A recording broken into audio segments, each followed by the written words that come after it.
Мгм. Міне осындай керемет Коска деген клуб бар, иә. Енді одан басқа сіздер білетін Amazon деген клуб. Amazon да тоже сондай платформа, клуб деп айтса болады, платформа, маркетплейс дейміз, иә, әртүрлі терминдер қолданылады ғой.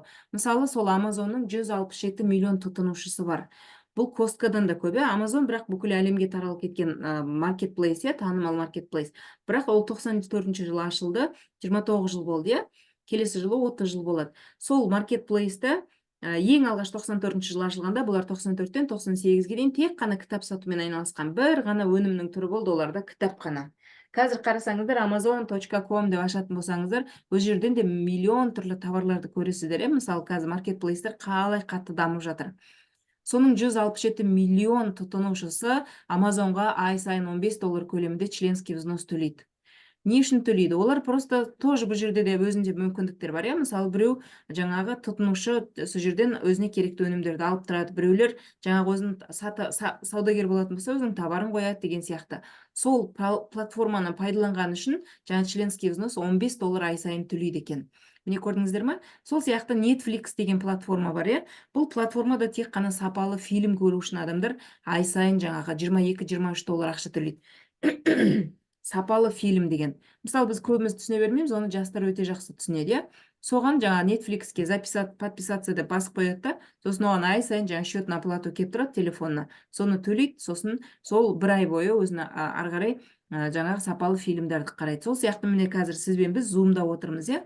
Осы Zoom-ның 300 миллион тұтынушысы бар екен. Бұған да мысалы $15 көлемінде ай сайын ақша төлеміз. Соны ұзағынан пайдалану үшін. Ол ақшаны төлемесең, 30 минут қана тегіні бар, 30 минут сайын өшіп қала береді да ол.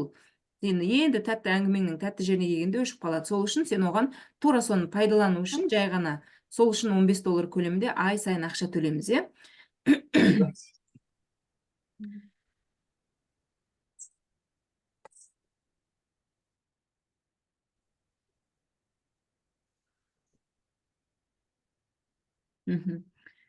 Міне тура осындай клубтардың бірі, бірақ ең жасы, жаңадан ашылған, бір ғана жыл болды, бір-ақ жыл болды бар жоғы. Сіздер мыналармен салыстырған кезде, жаңағы бұлар 40-50 жыл болатын болса, 30 жыл болатын болса, біздің клубқа бір-ақ жыл ғана болды. Бізде қазір біздің клубта қазірше тек қана баттар ғана бар, неге дейсіздер? Потому что біздің основательдердің, қазір ол туралы айта кетем, қазір қараңыздаршы, Қазақстанда мынандай клуб предпринимателей деген бар. Бізде клубтар көп негізі, бірақ мен біреуін ғана алдым, мына клуб предпринимателей. Бұл жерде мысалы бір кәнігі кәсіпкер бар, бір жас кәсіпкер бар, жас кәсіпкерлер жаңағы 3 айда бір рез, квартал деген 3 ай, 3 ай сайын 400 мың теңге осы клубқа салады екен. Мына клубтың атын ұмытып тұрмын. Осы клубқа төлейді, сосын ол не алады взамен? Орнына не алады? Ол орнына жаңағы кәнігі кәсіпкерлерден жаңағы тәжірибесінен алмасады. Тәжірибесі солардан сұрап тұрады, иә. Мынаны қалай істеймін, мына кәсіпті қалай жүргіземін деген сияқты кеңес сұрайды. Сол кеңес үшін жаңа бір жылға есептесеңіз, 400 мың теңгеден, бір кварталда 400 мың теңге болса, бір жылға 1,6 миллион теңге төлейді, иә. Сонда тек қана жаңа тәжірибесі бар кәнігі мықты кәсіпкерлердің ақылын алу үшін, ақылын тыңдау үшін, сол үшін ғана төлейді осынша ақша. Міне осындай клубтар бізде Қазақстанда да қазір көптен көбейіп жатыр, иә. Енді біздің клубтың негізін қалаушы бұл Бен Глинский және оның командасы Наудер Кезен, Райан Гудкин, Лиза Гудкин. Негізі мен өте жақсы танимын. Мен 2011 жыл, мен негізі мамандығым мұғалім, 2011-ге дейін мектепте істеп жүрген кезінде мен ең алғаш осы кісілердің проектісіне бір тоже таныс мұғалім, замдиректор шақырған болатын. Содан кейін мен ол жерге әйтеуір бір өзімнің бір мақсаттарымен келіп қалдым, сосын кейін уже ақшасына қызықтым, біртіндеп ақша тауып бастадым, иә. Сол кезде менің ең алғашқы проектім именно осы кісілердің проектісі болған. Мен сондықтан осы Ливгудты алғаш рет естіген кезде көзімді жұмып бірден сразу шешім қабылдадым. Неге? Себебі ол проектіде біз 8 жыл жұмыс жасадым. Мен өзім 8 жыл жұмыс жасадым. Сол 8 жылдың ішінде ешқандай маркетинг те өзгерген жоқ, продукты да өзгерген жоқ, тура ешқандай біздің көңілімізді қалдыратын ештеңке болған жоқ. Барлық уәделерін орындады. Сосын олар удачно ол компанияны басқа бір американдық компанияға сатты. Ол компанияға біз бірге бардық ауысып, бірақ оның маркетингі, жаңағы ай сайынғы төлемдері бізді қанағаттандырмағаннан кейін ол жерден біз жұмысты тоқтаттық та мен басқа қазақстандық компанияға ауыстым. Бірақ қазақстандық компанияда мен байқағаным, олар ай сайын, жыл сайын маркетинг өзгерте береді, уәделерінде тұрмайды, айтқандарын істемейді. Сондықтан көңілім қалып, мен 2018 жылы вообще сетевой компанияда істемеймін деп шешім қабылдағанмын. Бірақ та сол істемеймін дегеннің өзінде бір сетевой компания ашылғалы жатқан кезде мен бухгалтериясына шақырып, соның бухгалтериясында істедім. Сол кезде менің көзім жеткен нәрсе, кез келген мықты сапалы өнімдер ондай қымбат тұрмайды. Біз сетевой компаниялардың қымбатқа алып жүрміз ғой, иә? Ол сияқты өте қымбат тұрмайды. Себебі, мысалы, біз әлемдік деңгейдегі заводтармен келіссөздер жүргіздік, прайс-листтарын қарадық, иә? Сол кезде сол керемет деген өнімдер, олар қатты мақтап отырған өнімдер, сол $10 ар жақ бер жағында тұрады. Мысалы, біз алған сол кездері $8, $5 алған өнімдерді алып келгеннен кейін, енді ол завод мысалы сізге жеке-жеке сатпайды, сол үшін сіз бәрібір ол ондай арзан өнімді ешқай жерден сатып ала алмайсыз. Себебі заводқа бір адам отыру тиімсіз. Олар алады да үлкен крупный компанияларға оптом 10 мың штук, 20 мың штук, 50 мың штуктан сатады. Сол кезде біз 20 мың штук заказ бердік ол компанияға. Сөйтіп жаңағыны $5 әкеп алдық, 20 мың штукты. $100 мың сразу сатып алдық та, алып келдік. Сосын әкелгеннен кейін маркетинг, жаңағы маркетологтарға ақша төлеп маркетинг құрды. Сосын ол маркетингті сол кезде жаңағы продуктының үстіне маркетингті қосты, жаңағы расходтарды қосты, доставка, офис деген сияқты. Сол кезде $5 өнімі $80 болып шыға келді. Түсінесіздер ме? Кез келген сетевой компанияда өнімнің үстіне накрутка, маркетинг қосылады бәрібір де. Себебі бонусты онсыз ешкімге төлей алмайды. Бонусты қалай төлейді десе, өнімнің сыртына накрутка қоспаса. Міне сетевой компаниялардың барлығының жұмысы бірдей. Содан кейін мен вообще сетевой компания, ол бухгалтерияда 1 жылда істедім, потом істеген жоқпын ешқай жерде, сосын традиционный бизнеске кетіп қалдым. Традиционный бизнес жасаған кезде мен көп нәрсеге көзім жетті. Сетевой компания ең керемет, вообще осы сетевой бизнес ең керемет бизнес екен, безрискованный бизнес екеніне көзім жетті да. Себебі традиционный бизнесте вообще бүткіл ответственность тек қана сіздің мойныңызда, барлық расход сіздің мойныңызда, барлық жаңа күйіп кететін болса да, мысалы кезінде болды бірінші адам өртеніп кеткен кезде бір адамның $1 миллион шубалар өртеніп кетті. Мысалы шуба бутигі болған ғой, ішінде 1 миллион заттың $1 миллион товар болған. Сол өртеніп кетті. Көрдіңіздер ме? Кез келген традиционный бизнестің рискісі өте жоғары. Сіздер мысалы сетевой бизнес егер жұмыс жасайтын болсаңыздар, безрискованный бизнес қой, вообще күшті бизнес. Негізі сәл-пәл көңіл аударып, фокус қойып жұмыс жасайтын болса, бұл жерден де үлкен ақша табуға болады, потому что адамдар өте көп ақша тауып отыр ғой қазір. Біздің клубтың негізгі миссиясы адамдар өзінің денсаулығын қалпына келтіру үшін үлкен бір состояниесін бәрін жоғалтпай-ақ, арзан ғана, аз ғана нәрсемен өзінің денсаулығын бүткіл қалыпқа келтіруге болады дейді. Оның дәлелі біздің өнімдердің өте арзандылығы. Себебі бізді клубта сетевой компаниядан айырмашылығы, накрутка жоқ, маркетинговый накрутка жоқ, қосылмаған, өнімнің үстіне қосылмаған, екеуі екіге ажыратылып тұр. Яғни сіз арзан өнімді алғыңыз келсе, компанияға мысалы бір-бірдеп клубты ашып алып, партнерский программаны қоймай клубты ашып алып, бір-бірлеп сіздерге коллаген сатып отырса, немесе протеин сатып отырса, оғанда тоже невыгодно ғой, сол үшін ол деген маркетинговый план ойластырып қойды. Ол қандай? Яғни сіз осы арзан өнімді алғыңыз келсе, ол доступный сізге, бірақ кімдерге доступный? Осы клубтың мүшелеріне доступный. Яғни сіз клубқа өзіңіздің 24 000 теңгеңіз төлеп кіресіз да, потом арзан өнім сізге деген қол жетімді, сол арзан өнімді өзіңіз аккаунтыңыз арқылы заказ беріп, әр адам өзіне өшігі отырған, мысалы Қазақстаннан 50 мың адам кірсе, 50 мың адам өзінің аккаунт арқылы заказ беріп, өзінің арзан өнімдерді алу керек болады, не? Бірақ қазақтарда біз қандаймыз? Біз одан да экономдағымыз келеді, әрқайсымыз жиналып, 2200 теңге тұратын доставканы біз одан да арзан қылып 1500-ге, 1700-ге алғымыз келеді, сөйтіп 10 адам бірігіп, бір аккаунттан алып жатамыз, сөйтіп әйтеуір арзандатып өнімдерді алып жатырмыз, е? Енді өнім туралы мен тоқталмаймын, ертең тыңдайсыздар. Бір ғана өнім туралы айта кететінім, мысалы, біздің өнімдердің барлығы Америкада шығады, сосын өнімдердің барлығының GMP сертификаты бар. GMP-дан бөлек те сертификаттар бар. Ол сертификаттарды сіз өздеріңіздің аккаунттарыңызға кірсеңіздер, соның төменгі жағында сертификаты анализи деп жазылып тұрады, сол жерді басатын болсаңыздар, сертификаты анализі да. Ол жерде әр өнімнің астында сертификаттары көрінген. Соны басып көретін болсаңыздар, жаңағы GMP-дан бөлек қандай сертификаттар бар, сол сертификаттардың барлығының аты жөндері, суреттері барлығы тұр, иә. Оны сол аккаунттан қарай аласыздар. Сосын, мысалы, біздің өнімдерге ұқсайтын арзан өнімдер, бізде қазір бір тағы маркетплейс бар, иә, қазір өте танымал тренд. Мысалы, мен осы біздің өнімдерді алуға барам ғой почтаға, сол кезде толып тұрады жәшік-жәшігімен iHerb деп, сол iHerbтен заказ береді, иә. Көп білетін адамдар, мысалы, білімі жеткілікті көп білетін адамдардың барлығы iHerbтен алып жатыр қазір. Неге? Себебі олар айтады, сетевойда қымбат дейді. Накрутка жасайтын олар да біледі, қымбат деп айтады. Бізді мысалы iHerbтен арзан дейміз. Бірақ біздің iHerbтен бір артықшылығымыз бар, иә. Себебі iHerbқа әртүрлі заводтар алады да, өздерінің тауарларын, ол маркетплейс болғаннан кейін өздерінің тауарларын қоя салады. Ол тауар тексерілді ма, апробация өтті ма, оның деген противопоказаниясы бар ма, жоқ па, оның қандай сертификаттары бар, жаңағы соның бәріне оны ешкім тексеріп отырмайды, түсініңіздер ма? Ар жағында ешкім жауап бермейді ол жерде. Бізде біздің клуб арқылы тура сондай алатын болса адамдарда, бізде GMP сертификаттар бар, бізде жауап беретін адамдар бар, иә, жаңа Райан мен Лиза именно осы өнімдерге жауап береді. Сосын оның барлығы қанша жаңағы сұрақтары болса, солардың почталарына жазатын болса, ол сол почтаға жауап береді барлығына. Мысалы, бір результат алмай қалған жағдайда, даже сіз оның флаконын обратно салып жіберсеңіз, флакон тура сол өнімді қайтарады, немесе ақшасын қайтарады деген сияқты, сондай жауап беретін адамдар бар. Және бәрібір iHerbке қараған кезде бізде арзандау бәрібір. Тағы да жаңағы 1-2 мың теңгеге арзан өнімдер бізде.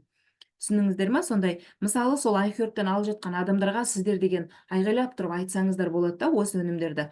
Өздеріңіз айналаларыңызға, біз енді кішкене қазақ деген кішкене тұйықтау халықпыз, иә, бізді деген басымыздан кішкентай жас кезімізден ұят болады деп айта бергенге, біздің бәріміз жабылып, жаңағы мынаны айтайық десек ұят па, мынаны айтайық десек ұят па деп ұялып, сондай жабылып қалғанбыз, иә, тұйықпыз слишком. Негізі айтады ғой, қазір 21 ғасырда сіздің магазиніңіз сіздің аузыңыз дейді, иә. Сіз көп сөйлесеңіз, коммуникабельный болсаңыз, сол арқылы сіз ақша көп табасыз деп айтады. Сол үшін жаңағы тұйықтықты кішкене кетіріп, мысалы, менің негізгі сетевойға келген мақсатым, мен ақша табу үшін келген жоқпын, білген жоқпын мен сетевойда ақша бар екен, сетевой не екенін білген жоқпын 2011 жылы.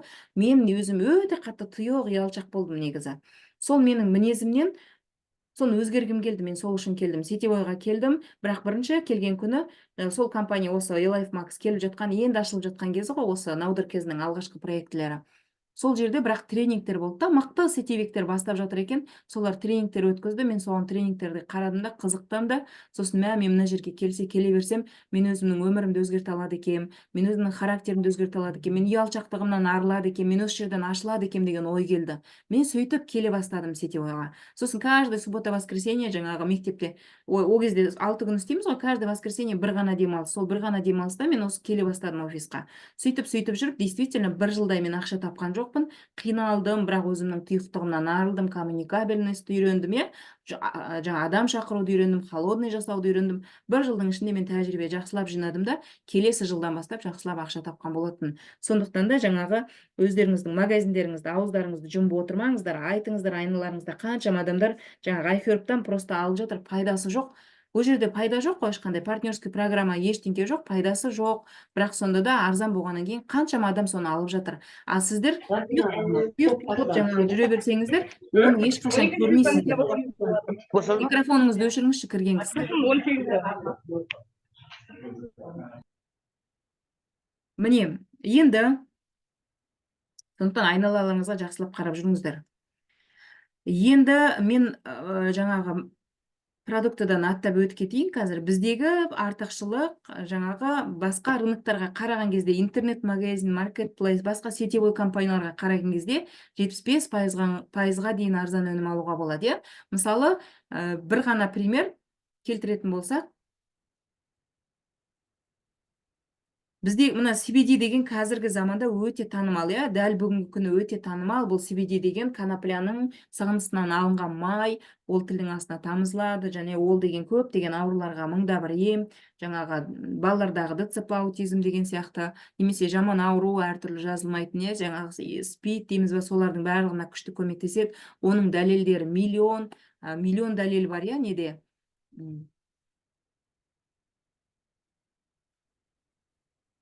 Интернетте толып жатыр, иә, сондай дәлелдер. Сондықтан да Міне осы өнім бізде бар жоғы 7,5 мың теңге тұратын болса, басқа компанияларда, басқа маркетплейстерде қарасаңыздар $90, $80. Ал егер сіз өзіңіз Google-ге кіріп CBD масло деп жазатын болсаңыз, интернет-магазинге лақтырады сізді. Сол интернет-магазинге кіріп қарасаңыз, ол жерде 167 мың, 200 мың деген сияқты сондай бағада тұр. Сосын жақында осы Алматыда суббота күні презентация болған кезде бір кісімен сөйлесіп отырдым, бір келіншек келіп тыңдап отырды. Баласы ДЦП екен, сол кісі айтып жатыр. Мен CBD масланы менің өзімнің врачымнан алғам дейді. Ол 120 мыңнан сатып тұр осындай. 120 мыңнан сатқан, бірақ маған жаны ашыды да, маған жарайды 60 мыңға алшы деп 60 мыңға берді дейді. Ал бізде ол бар жоғы 7,5 мың теңге тұрады. Сонымен дейді жаңағы өте қымбат қалғаннан кейін слишком экономдап жаңағы өте үнемдеп балама қатты сеппей жүрмін дейді. Көрдіңіздер ме? Мысалы адамдар қымбат қалғаннан кейін даже жаңағы экономдап сонша дұрыстап сеппейді да, содан кейін дұрыстап результатты алмай қалады. Міне осындай керемет өнімдер бізде арзан, қолжетімді бағада тұр.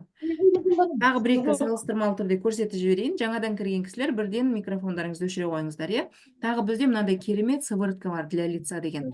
Жаңағы беттегі әжімдерді тартатын, бұның ішінде өте көп антиоксиданттар бар, органикалық. Сол бізде 7,5 мың теңге тұрады. Ол басқа жақтарда $60, $86 тұрады. Мысалы, бізде қазір партнерлар бар, жаңадан келіп жатырған. Олар тура осы сыворотканы, бірақ аты басқа атпен, бодик бірдеңке деген атын ұмытып тұрмын. 30 мың теңгеден сатқан екен. 30 мың теңге, бізде 7,5 мың теңге. Мысалы 4 есе арзан, қарасаңыздар. 30 мың теңгеге ол кезде адамдар мысалы 1 штук алатын болса, қазір біз арқылы 4 штугын бірақ алуға болады, міне осындай арзан өте. Енді біздің өзіміздің Либгудтың ішінде, клубтың ішінде екі түрлі баға бар, тұтынушының бағасы немесе ішкі участниктің, яғни қатысушының бағасы. Тұтынушы деген, яғни вообще ешқандай компанияға ақша салғысы келмейді, жазылғысы келмейді, бірақ бәрібір бізде өнім арзан болғаннан кейін сатып алғысы келеді. Ол адамдар сатып ала алады, $18, ол деген 8,5 мың теңге, міне осындай женский мультивитамин, мужской мультивитамин, осыны тура осы 8,5 мың теңгеге даже компанияға кірмей-ақ сатып ала алады. Сіздерді реферальный ссылкаларыңыз тұр, кабинет. Аккаунттарыңызды кірсеңіздер. Микрофондарыңызды өздеріңіздің аккаунттарыңызға кірсеңіздер, міне осындай тұтынушының реферальный ссылкасы бар, сілтеме бар. Сол сілтемені жіберсеңіздер, адамдар бұл клубқа кірмей-ақ даже просто арзан өнімдерді сатып алса да болады. Сол кезде олар жаңағы 25 мың, бізде енді өнімдер сетевойда қарасаңыздар 25 мыңнан жоғары тұрады ғой, 25 мың, 55 мың деп кете береді. А бізде 8,5 мың теңге. Ал енді ол қатысушы болып кіретін болса, клубқа, онда ол даже 5 мың теңгеге алынады бұл өнімді. Не осындай керемет арзан өнімдер, Енді партнерский программаға өте берейік ары қарай. Партнерский программаға қатысу үшін адамдар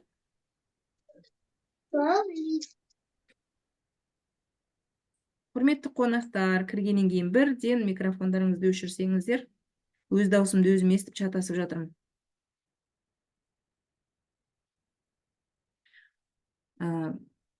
Яғни сіздер жаңаға былай деп адам айтады ғой, адамның ниетінен, оның бизнесінің ниетінің дұрыстығынан 90% бизнестің жүруі соған байланысты дейді. Сіз келген кезде ниеттен ақша табам деп келетін болсаңыз, яғни сіз бірінші очередь адам шақыруды үйрену керексіз, Бұл жерге сіз клубқа кірген кезде бірінші клубтың мүшесі болып, егер ақша табам десеңіз, клубтың мүшесі болып 24 мың теңгеңізді бірінші төлеп клубқа кіру керексіз. Содан кейін сіз өзіңіздің бизнесіңізді жүргізу үшін ай сайын сіздің өзіңіздің орныңызға аренда төлейсіз 5 мың теңге. Сіздің орныңыздың арендасы ол. Мысалы, мен традиционный бизнестен келдім, жаңа айтып жатырмын. Енді традиционный бизнес жасаған адамдар ортамызда бар болатын болса, олар түсінеді. Мысалы, мен цветочныймен айналыстым. Содан кейін менде кухня, цех болды. Жаңа тамақ на вынос дейді ғой? Не дейді қазақша? Сондай, мысалы, не болды менде? Бизнес болды, Сол кезде, мысалы, сол қай қайсын болмасын алсам, мысалы, мен бір айға жаңағы арендаға алдым ғой, орынды арендаға алдым. Сол орынға алдын ала мен 400 мың теңге төлейтін едім.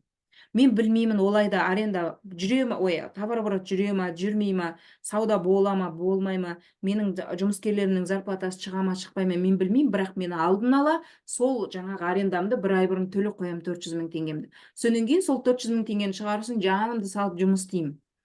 Барынша жұмыс істеймін, рекламаны да жүргіземін, жаңағы өзім жүгіріп барып, өзім барып, өзім не дейді, грузчикпін, өзім водительмін, өзім бәрін тасимын түгел, иә, жаңағы экономдау үшін кішкене. Сөйтіп заттардың бәрін түгел тасимын, сөйтіп өзім жүгіріп істейтін едім, иә. Сол сияқты бұл да бизнес қой, сіздер бизнес деп қараңыздаршы. Мысалы, сол сияқты сіз өзіңіздің бір ай бұрын 5000 теңгеге арендаңызды төлеп қойдыңыз. Өзіңіздің орныңызға бизнесіңізді жүргізу үшін аренда төледіңіз, иә, 5000 теңге. Енді сіз 5000 теңге қайдан аспаннан 5000 теңге түседі екен деп қарап отырмау керексіз ғой. Сіз жүгіріп істеп 5000 теңгені уже 50 мың теңгеге айналдырып алу керексіз обратно, иә. 50 мың теңгеге айналдырып алу үшін бізге бар жоқ бір 2-3 адам шақырсақ жеткілікті ғой. Bir ай бойы, целый 30 күн бойы бір 2-3 адам шақырсаңыз, сіз уже 50 мың теңге табасыз, иә.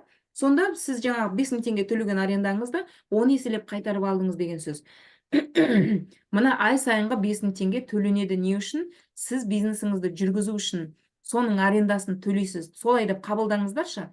Егер сіз бизнес жүргізгіңіз келмейді ма, онда төлемеңіз аренда. Онда сіздің орныңыз бұл емес. Онда сіз барыңыз өзіңіздің зарплатаға жұмысыңызды істей беріңіз 200 мың теңгеңізге болды. Бұл сіздің орныңыз емес, егер сіз оны істей алмасаңыз. Бұл кәдімгідей серьезный бизнес. Мысалы, көп адамдар жаңағы қалай келеді, жаңағы алмапыз, аузыма түс, мен үшін біреу жұмыс жасап берсе екен, біреу жұмыс істесе, мен ақша тапсам деп ойлайды, дұрыс емес ниет.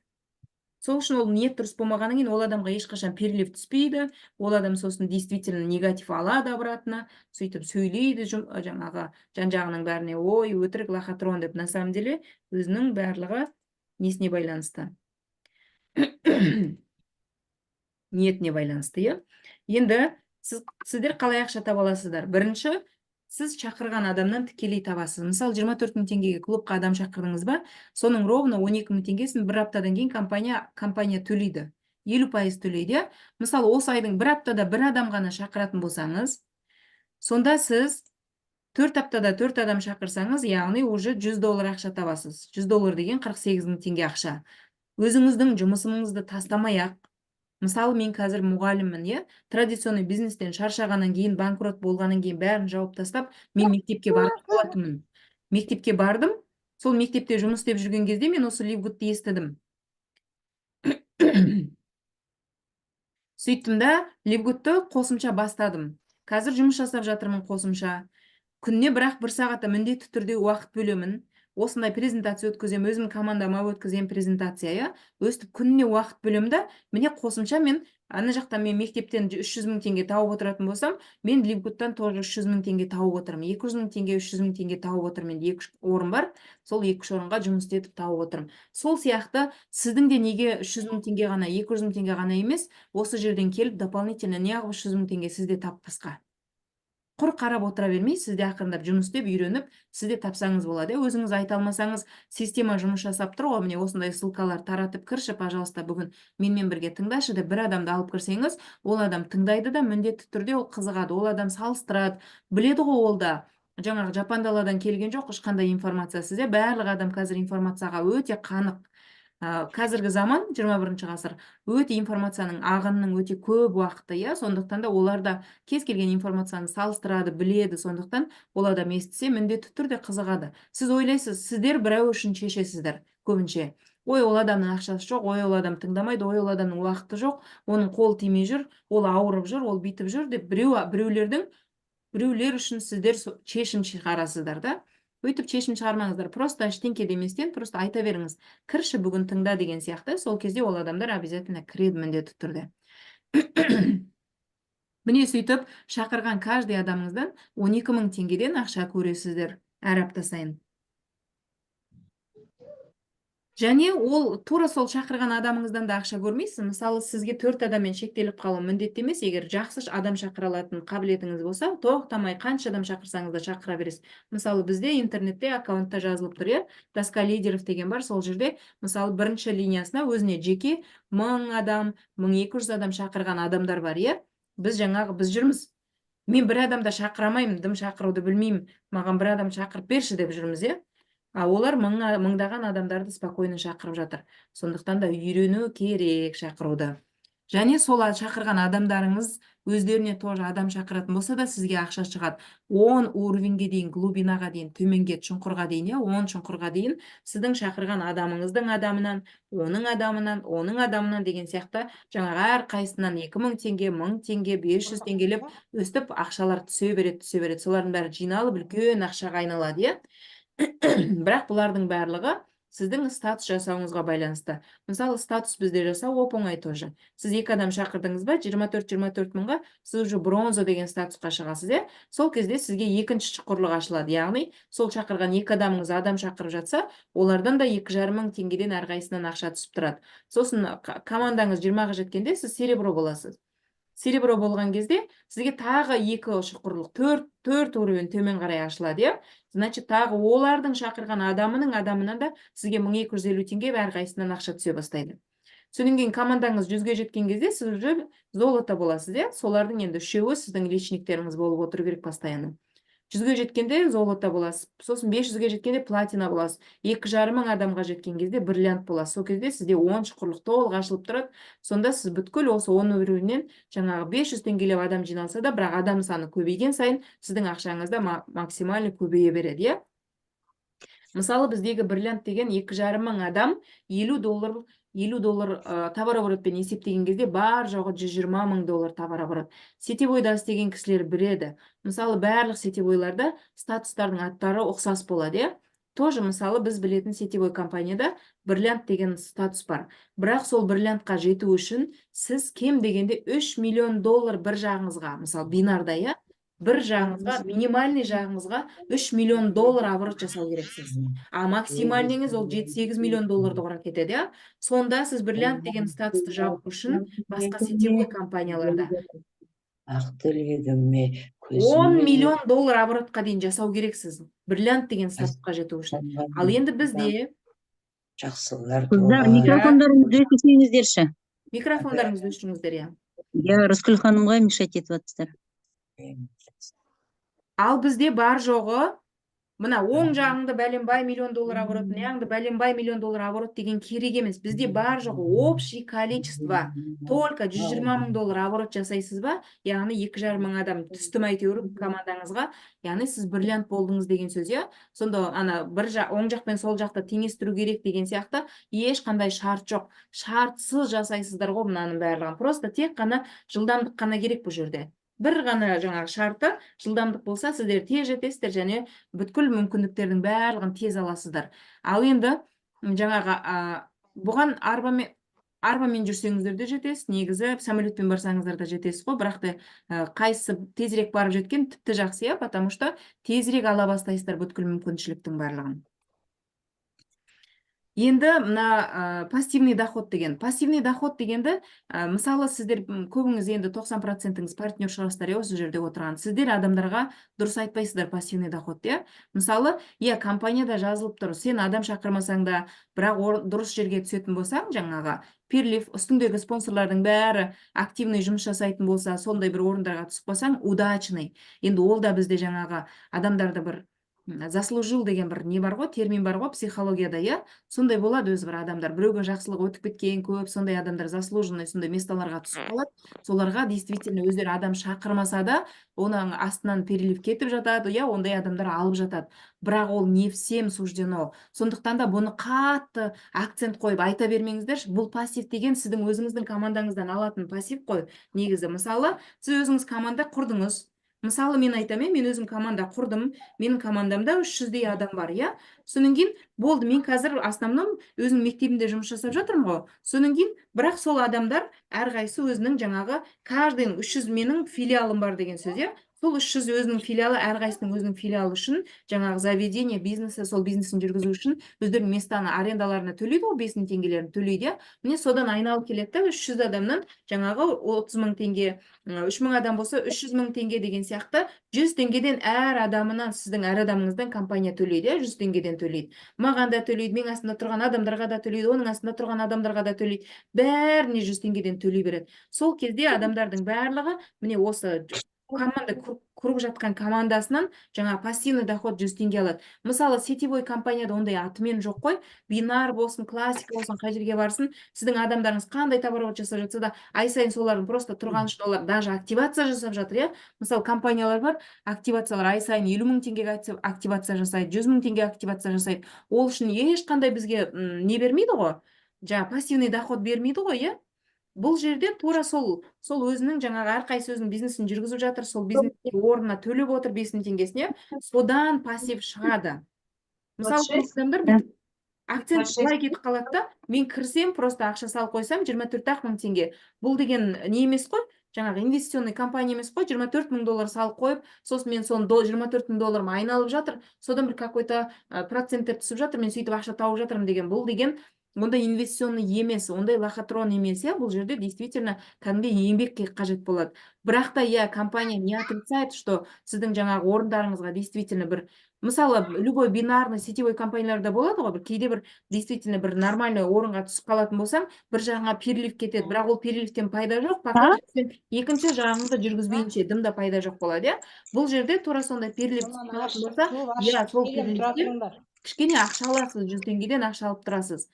Бірақ оны ауыздашып, соны қашан маған 1000 перелив түседі екен деп қарап отырғызатын болсаңыз, ол 2 жыл, 3 жыл уақыт кетіп қалады, иә.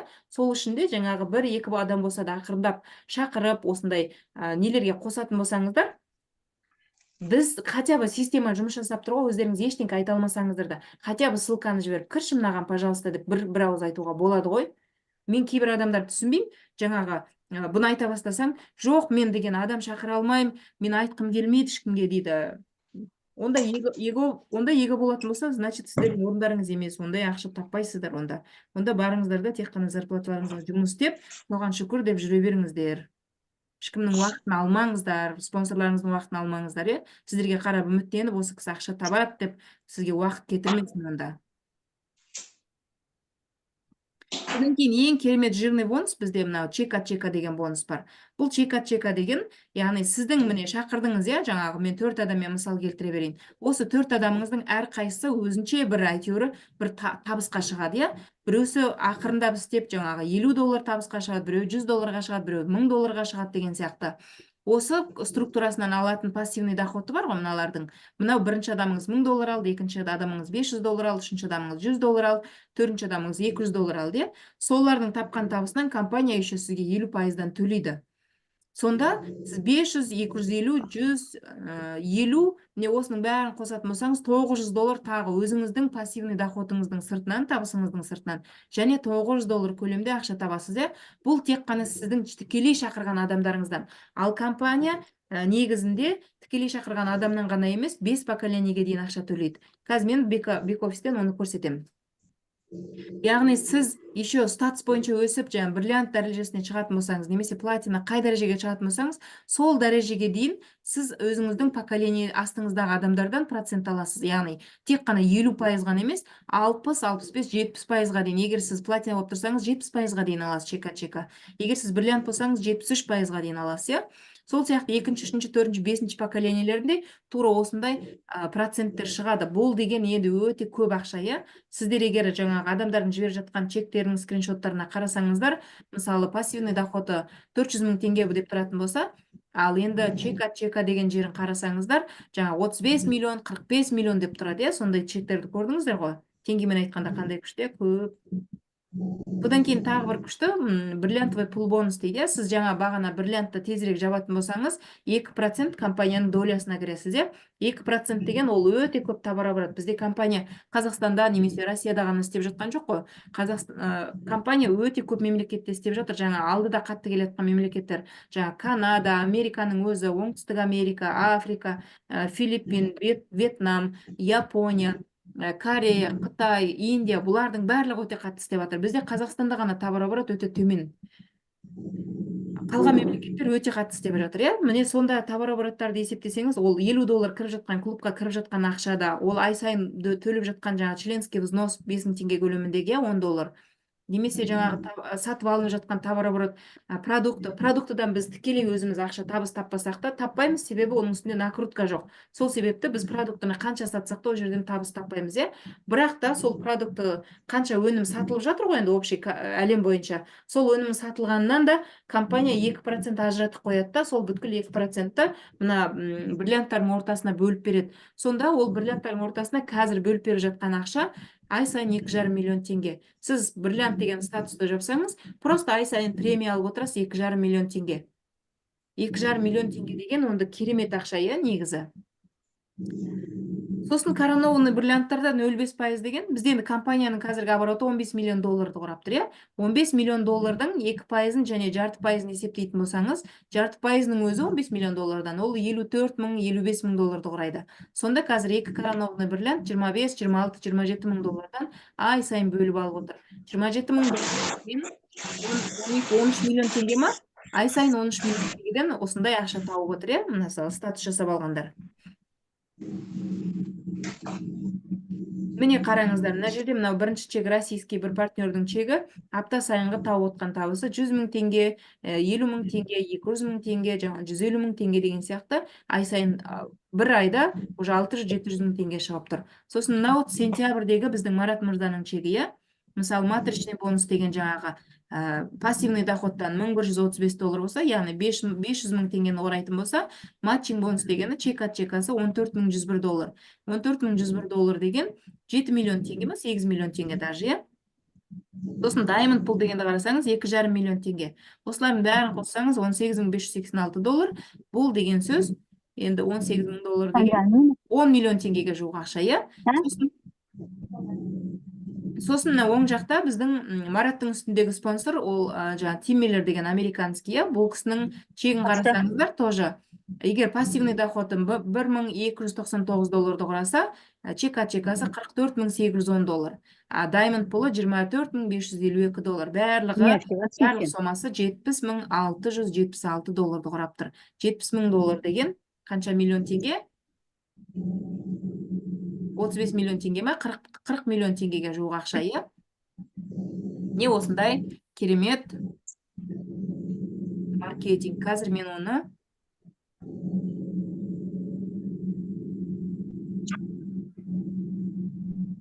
бек-офистен көрсетіп жіберейін бір-екі. Қайта тұрымды.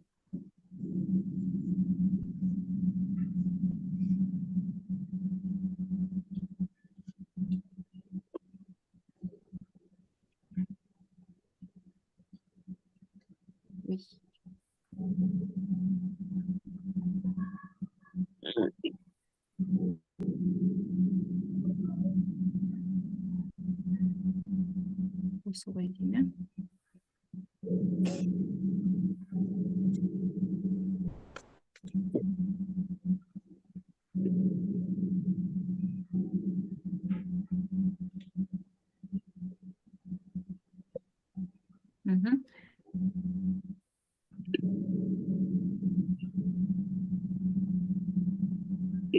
Қазір жаңағы неге кіріп, аккаунтқа кіріп, аккаунттан көрсетіп берейін.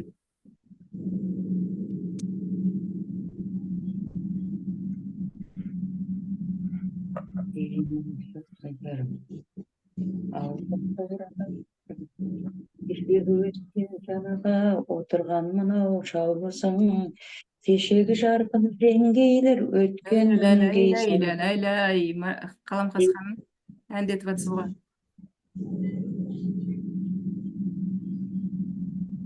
Жоқ, мен емес. Мен емес әндетіп атқан.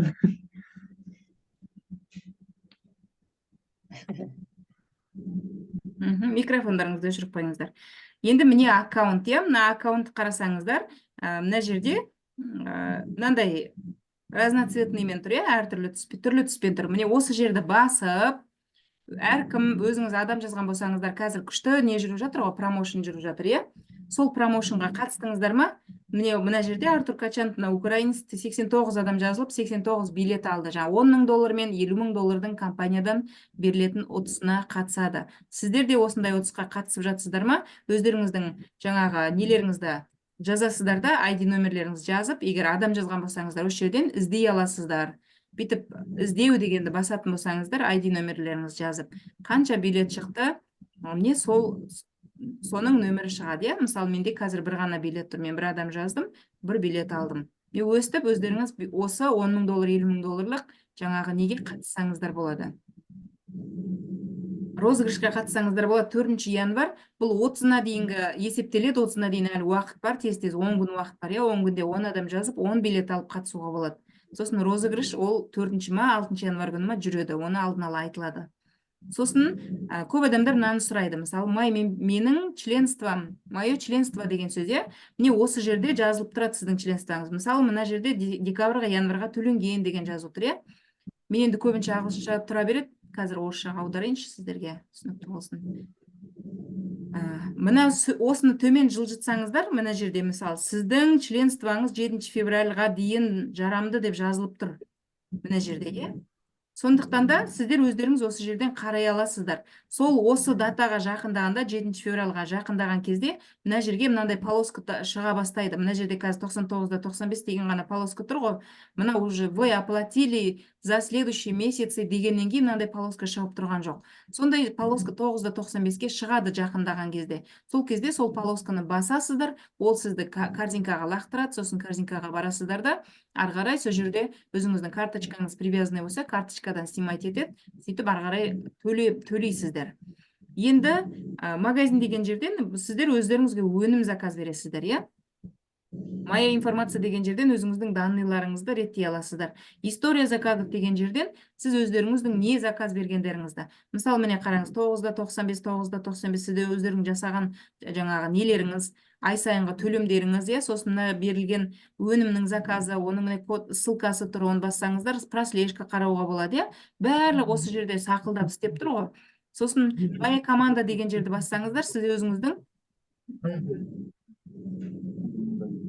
командаңызды былай көре аласыздар, иә? Мына жақта командаңыз разноцветный, мысалы, сары деген золото, көк деген платина, мынандай оранжевыйлар бронза, мынандай мынау сұрлардың бәрі серебро деген сияқты өстіп көре аласыздар. Сосын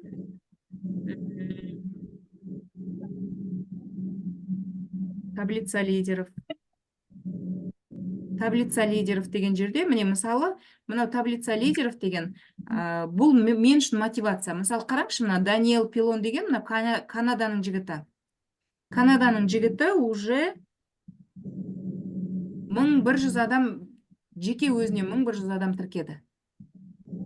Сосын Джеффи Роман, бұл енді бірінші орында тұрады, мына Пилон одан озып кетті. Джеффи Роман деген, бұл американец, ол 1087 адам тіркеді. Содан кейін мынау Африка ғой деймін, мынаны туын білмедім. Мынау 607 адам тіркеп тұр. Мысалы, мына жерде 100 адам тұратын. Қазір 200-ге көбейтіп қойды бұны. Бізде біздің лидерлерден жаңа Марат Тайкешев тұр, мына жерде 110 адам тіркеді первый линиясына. Мысалы, қараңызда, осы жерге қарабақ көп мотивация алуға болады. Мына жерде қаншама туды көріп тұрсыздар, иә? Қаншама мемлекет істеп жатыр. Мысалы, мынау Вьетнам, мынау деген Бразилия дейміз, мынау деген Филиппин, қаншама мемлекеттерде қаншама адамдар істеп жатыр. Міне қараңыздаршы. Біз ғана отырмыз бір-бірімізге қарап, аузымызды ашып. Маған қашан перелив түседі, перелив түскен күні мен қозғалам дейді да. Ниеттеріңізді дұрыстаңыздар. Психологиядан сабақ өтеміз. Міне, осылардың бәрі қандай керемет, бүткіл әлем бойынша жұмыс жасап жатыр. 66, 90. Сосын міне мына жерде, мысалы, каждый минут сайын, секунд сайын подпискалардың бәрі тоже көрініп тұр, иә? Енді біз қазір мой заработок деген жерге келеміз, мына жерге. Мой заработок дегенді ашатын болсақ, мына жерде, мысалы, апта сайын, ай сайын деп тұр, иә? Апта сайынғы түскен табыспен, мысалы, ай сайынғы түскен табысты ашайық, иә? Үстінен басатын болсаңыздар, осы жерден сіздер жаңағы мынаны анықтап көре аласыздар. Матричный бонус, оны разборный қарауға болады, ашып қарауға болады. Сосын соответствующий бонус деген бұл чек ашып қараймыз. Қаламқас, өшіріңіз микрофон. ойбай.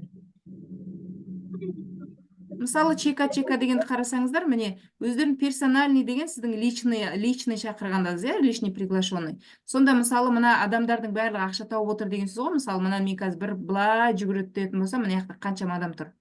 Міне осы адамдардың бәрі ақша тауып отыр, иә, мысалы мына списокте қараңыздаршы. Міне енді соның біреусі мысалы $114 тапқан, содан $50 түсті, $57 түсті, тең жартысы, иә. Тағы бір адам $105 тапқан, одан 52,62 түсіп тұр. Тағы бір адам $62 тапқан, одан $31 жартысы. Міне өсті, каждый адамдарыңыз ақшаға шыққан сайын, сіздердің де чектеріңіз өсе береді. Мына 29-дан 14 деген сияқты. Міне осылай чектеріңіз өсе береді. Сосын екінші уровендегі адамдардан да аласыздар. Мысалы, мынау екінші уровендегі адам, иә, второе поколение, ол $105-дан $10, $79-дан $7, $61-дан $6, $105-дан $5 деген сияқты үшінші уровенге кетті уже міне. Міне өстіп, бүткіл адамдардың тапқан табысының барлығынан сіздерге чек түседі ертең, өзіңіздің командаңыздан.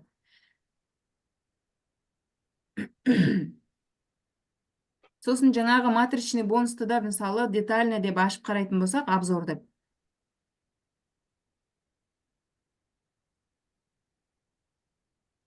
Мына жерде де барлығы, мысалы, мына жерде әр уровенен екіден, мына бірінші уровенен 2 адамнан 50 цент, 4 адамнан $1, 8 адамнан $2 деп мына жақта барлығы көрсетіп тұр, барлығы $200. Бұлай қарасаң, бір 100 теңгеден, бірақ 100.000 теңге жиналып тұр ғой. $207 деген 100.000 теңге ақша ғой. Мысалы, оны детально қарайтын болсақ, мысалы, қараңыздар, міне, бәріне міне 0,25 цент деген 100 теңге деген сөз. Міне, мына қараңыздар, 100 теңгеден ақша қалай жиналады. 100 теңгеден 100.000 теңге жиналып тұр. Өстіп сіздерге де ақша бұйырады, сондықтан да жаңа қимылдаңыздар, шақыруды үйреніңіздер. Мен бағана басында айтып кеттім, адамдардың бәрі енді кіріп жатыр, соң бітіп жатқан кезде кіріп жатсыздар. Мысалы, мен өзімнің өмірімді 180%-ға градусқа өзгерткен адамын. Мен негізі өте тұйық, ұяң, ұялшақ, ұят боладыны көп естіген, жасық десеңіздер де болады. Мен сондай адам болдым негізі. Бірақ енді өзімнің іштей бір құлшынысым, мақсатым, өзімнің өмірімді өзгерткім келді. Характерімді өзгерткім келді. Маған менің характерім ұнаған жоқ, мен ашылғым келеді. Жаңа бүткіл ішімдегі жатқан нені көрсеткім келеді, бірақ жаңағы сырттан бізді жауып, жәшке әбден қамап тастаған ғой, ұят болады дейсіз. Сол ұят боладының кесірі, мына қазақтардың бір тәрбиесіне мен қарым ашатыны, ұят боладының кесірінен, ұят болады деп ішіңдегі тұрған ойыңды жасырып, ешкімнен ештеңе сұрамайсың, білгің келіп тұрған нәрсені білмейсің, жүре бересің, сөйтіп уақыт өтіп кетеді. Сөйтіп бір күндердің күнінде бір Алла тағаланың да көзі түзу болған шығар, мен замдиректор болып істеп жүрген кезде, білмеймін қалай замдиректор боламын деп өзім таңғалып отырады дейді. Енді мен еңбектен күшті еңбекқор адамын негізі. Сол еңбекқорлығымнан тез көтерілдім. Жаңағы 25 жасында уже замдиректор болып жұмыс жасадым. 28 жасында сетке келдім мен. Сол кезде мені бір тоже замдиректор қоймай шақыра береді, үлкен кісі қақылдап шақырады. Ішімнен жыным ұстайды, бәле болды ғой мына біреу деген деп. Сосын қойшы енді үлкен кісі көңіліне қарап келдім.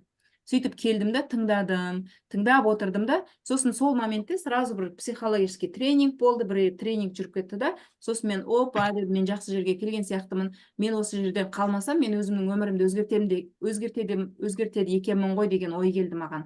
Мен ақша табу деген ойлаған жоқпын, уже маркетинг ештеңені түсінген жоқпын абсолютно, бірақ бір щелчок кетті менде. Сосын каждый воскресенье олар мені звондайды, шақырады, мен келем обязательно воскресенье күні. Сөйтіп жүрдім. Бір жылдай жүрдім, мен бір жыл ақша тапқан жоқпын. Сосын олар мені жұмсайды. Менің наставнигім жақсы болды, жаңағы постоянно жұмсайды.